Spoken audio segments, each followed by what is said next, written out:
Hampir itu yang menyebabkan balak turun yang kita akan sebut sekejap lagi, no?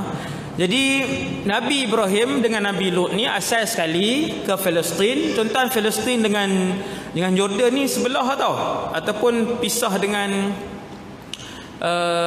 Syria lah, no? Palestin dia semua ni duk sekali lah. Palestin, Lebanon, Syria, Jordan, negara haram Israel. Lima ni duk seketui. Sembang senang bahasa utara kan.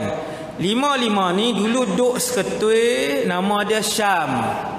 Nabi panggil Syam, lima ni. Lepas tu baru penjajah kerat kan, Perancis kerat, Britain kerat, baru jadi Syria, Jordan, tuan-tuan. Jadi Nabi Ibrahim alaihissalam dia bawa anak menakan dia, keluarga dia, kaum dia apa semua berdakwah di Palestin, Baitul Maqdis. Kemudian Allah SWT arahkan Nabi Lut alaihissalam untuk pergi ke Sodom tu. Sodom tu di mana? Di selatan Jordan, bawah sekali, ujung lah. Kalau tuan-tuan pergi tu jauh lah, sangat jauh. Cumanya tuan-tuan yang dirahmati Allah sekalian, sebelum saya terlupa, Rasulullah sallallahu alaihi wasallam pernah melalui kawasan itu. Kawasan yang Allah buat turun bala tu, yang sekali kita sebut kan cara ringkas. Nabi pernah lalu kawasan tu.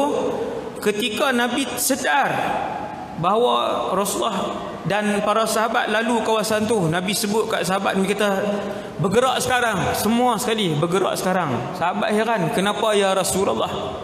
Kerana dulu di bumi inilah Allah menterbalikkan daerah ini, angkat terbalik bumi ini, dan dia adalah tempat yang dimurkai oleh Allah. Tak cukup dengan segera meninggalkan tempat itu, tuan-tuan, segera meninggalkan tempat itu, Nabi juga mengarahkan para sahabat radhiyallahu anhum untuk membuang semua tepung yang diuli menggunakan air yang diambil daripada kampung yang pernah dilaknat oleh Allah Subhanahu wa taala. Ini penting, tuan-tuan, penting, no? Penting. Tempat macam tu maksudnya sesuai lah, duk bawa nasi pula kan. Pi tang tu memanglah dia cantik, dia tempat pelancongan lah. Lah ni tempat pelancongan, ada hotel, ada kedai banyak apa semua, meja-meja, restoran apa. Kita pun pergi duk kelah pula tang tu. Nabi lalu sedang kawasan tu, terus Nabi laju. Kita daripada tempat aman duk pergi tuju ke situ pula, tuan-tuan. Tempat yang dilaknat oleh Allah dengan kemurkaan yang begitu tinggi daripada Allah. Nabi ajak kita tinggalkan segera tempat itu. Dan termasuklah tepung yang diuli oleh sahabat kisah gandum buat tepung batu uli, guna ayak daripada kampung tu, Nabi kata buang ke semuanya. Subhanallah. Sampai macam tu sekali, dia punya kena jauh daripada tempat itu. Nah, tuan-tuan bayang tengok betapa Allah memurkai tempat yang berapa ribu tahun dahulu pernah dilaknat oleh Allah, apatah lagi orang yang meneruskan legasi LGBT ini pada zaman ini 2018. Betapa dia jauh daripada rahmat Allah, betapa dia akan jauh daripada kasih sayang Allah. Ini kita kena faham ni, hidup zaman ini. Nah, tak kira lah yang jadi LGBT tu kah, yang mempertahankan tu kah, nah, duk pertahankan dan sedang memperjuangkan hak-hak mereka. Kita tidak berperang dengan mereka. Nah, kita berdakwah kepada mereka insya-Allah, tetapi kita tidak menyokong apa yang mereka lakukan, satu, dan kita takkan promosi apa yang mereka lakukan seperti mana promosi yang berlaku pada hari ini. Halun moden tu. Hatu tajuk halun moden tu masuk tu. Tuan-tuan, kita hurai sikit insya-Allah. Jadi Nabi Lut alaihissalam pun berdakwah. Berapa lama wallahu alam. Cerita dalam Quran sangatlah banyak, ada ratus-ratus cerita dalam Quran, bahkan mencecah ribu cerita dalam Quran. Dia panggil qasas dalam bahasa Arab. Cerita dan kisah dalam Quran ni yang Allah buat masuk dalam ni ada ribuan kisah. Kenapa kisah? Nombor satu, kerana orang suka kisah. Orang suka cerita. Kalau cerita dia jadi tak lena, tidak awal gini, hak geng sandang lagi awal kan, contoh kan. Tapi kalau kisah kurang sikit. Kalau kita sebut cerita, ni cerita Nabi Lut ni, seronok dengar. Kisah adalah salah satu pendekatan Allah Subhanahu Wa Taala untuk mengajar umat manusia. Ni bukti dia. Ribu kisah ada dalam Quran. Antaranya yang ni, hak kisah Nabi Lut alaihissalam. Dan bila mana Quran mendatangkan sesuatu kisah, tuan-tuan akan mendapati bahawa Quran tak buat main secara terperinci. Laki tu nama apa, dia duduk di mana, ayah dia kerja apa, zaman bila, tak ada. Kata para ulama tafsir, cuba tengok bila Allah buat main kisah, Allah suruh tengok apa yang kaum tu buat dan apa akibatnya.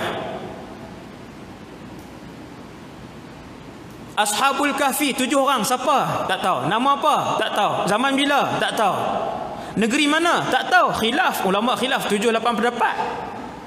Berapa orang? Tak tahu. Allah nak bagi tahu apa? Allah nak bagi tahu, cuba tengok apa Ashabul Kahfi ni buat. Pemuda-pemuda yang beriman lawan dengan pemimpin yang waktu tu nak paksa mereka keluar daripada Islam, tetapi pemuda-pemuda ni tetap dengan agama Islam. Tak takut dengan kerajaan dan seluruh bala tentera dia yang nak bunuh mereka, yang cari mereka, nak keluarkan mereka daripada Islam.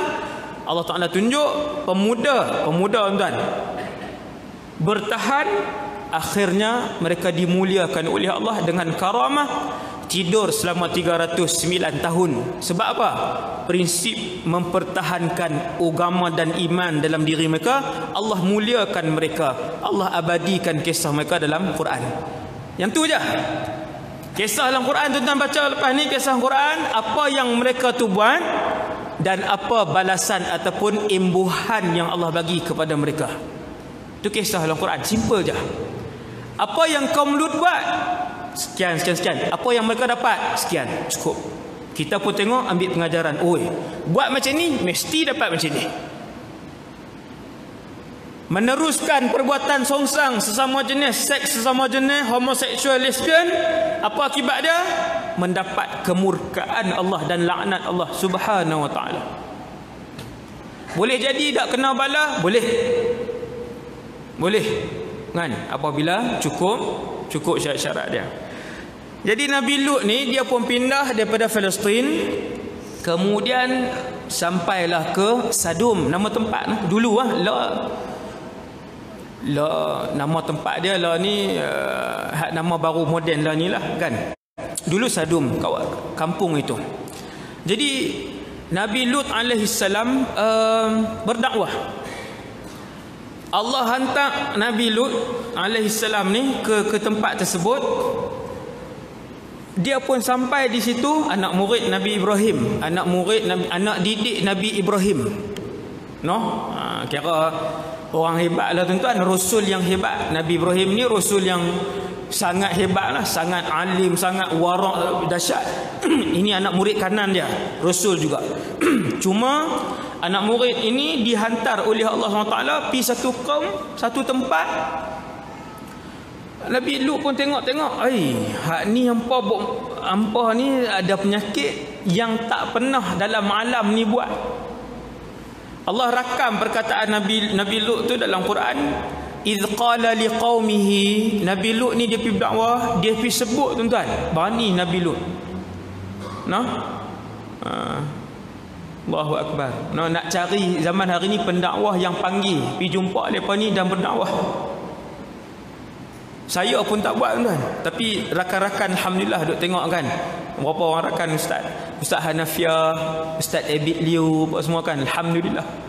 Maksudnya hak fardu kifayah tu dari sudut tu dia pegang, depa tolong tanggung dah, alhamdulillah.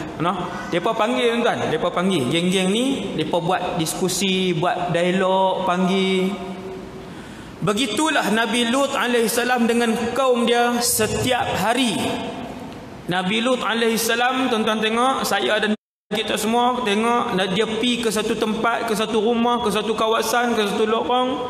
Dia kata, atatuna al-fahishata ma sabaqakum biha min ahadin minal alamin. Hampa buat satu benda keji ni yang tak pernah makhluk Allah di atas muka bumi ni buat. Pakat kahwin laki sama laki. Kita Malaysia dia tak sampai tahap tu lagi, tapi di luar negara tuan-tuan, saya masuk terus lah. Selit dan duduk selit banyak lah kan. Di luar negara tuan-tuan, sebahagian negara antaranya Kanada telah pun membenarkan perkahwinan sesama jenis. Dah benar dah. Legal. Boleh kahwin, laki kahwin dengan laki di gereja, perempuan kahwin dengan perempuan gereja, dapat surat nikah. Pergi siang. Katuk pedang. Tu dia tu. Kan? Nak Allahu Akbar. Subhanallah. Dan sebahagian negara masih diperdebatkan di parlimen. Saya tak ingat tahun bila saya pergi ceramah di Sydney. Sydney ke mana? Tak tahu. Tapi Australia lah. Tak ingat dah. Kalau tak ni kan. Di Sydney kot. Tapi sungguh lah. Bukan kot. Belah-belah nu lah. Australia lah. Saya tak ingat dah. Sydney rasanya. Bila pergi sana, saya minta mereka untuk naik bas, naik train saja. Banyak mereka bawa berjalan. Ceramah 2 kali lah. Berjalan sampai 4 hari kot. Berjalan kot. Tapi belajar lah. Bila kita berjalan, saya tengok, saya kata, pasal apa ada kedai buh bendera pelangi? Oh, dia kata, Ustaz, yang tu LGBT. Oh, LGBT. Ini entah. Dia ada pergerakan dia ada perjuangan dia ada persatuan dia, ada NGO dia yang memperjuangkan hak itu. Dan pelajar-pelajar Malaysia di sana, di Australia tu, di Sydney tu bagi tahu, Ustaz, sekarang ni ahli-ahli parlimen pembangkang sedang desak kerajaan yang memerintah sekarang ni untuk meluluskan perkahwinan sejenis. Dan ramailah dia punya penyokong dia, tuan-tuan.